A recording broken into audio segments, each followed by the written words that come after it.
कि जैसन सोचले रहनी वैसन चाचा मोर बारी कि जैसन सोचले रहनी वैसन चाचा मोर बारी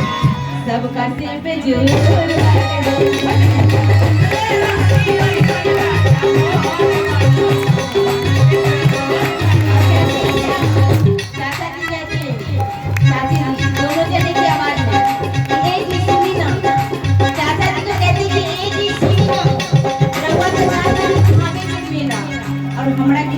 कि जाता रखावे के मिला हो हमरा के छोड़ के अकेला हो त पेटिया में से निकाल ली हो रुपया एटीएम की जमाना में पेटीएम आ गया पे फोन आ गया एटीएम का जमाना पुराना हो गया तो चाची जी कहता है कि पे फोन से निकाल ली हो रुपया जेब में पैसा रखे है ना चाची जी के लिए रखे है ना 5000 चाचा जी चाची जी जो भी बोलेंगे वो लाएंगे ना चाचा जी चाचा जी चाची जी कह रही है आपको कह रहे हैं कि पे फोन से निकल ली हो रुपया कि ले आई हो गमछा में गई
जानतानी हमरा के तू गाली ना ले जाला ना तो मन बनिया बानी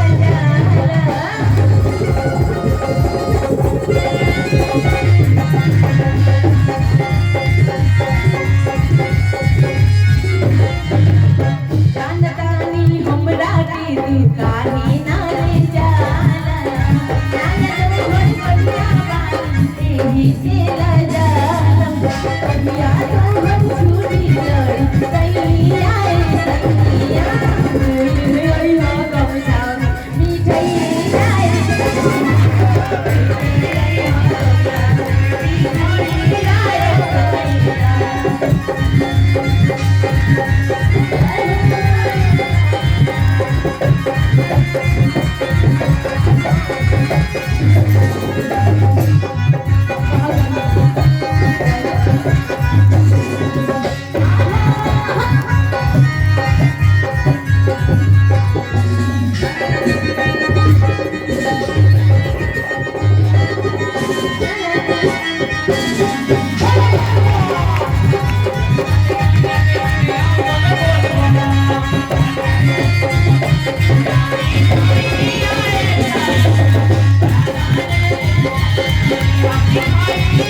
जा रहे हैं तो अच्छे से जाना है। और कैसे जाना है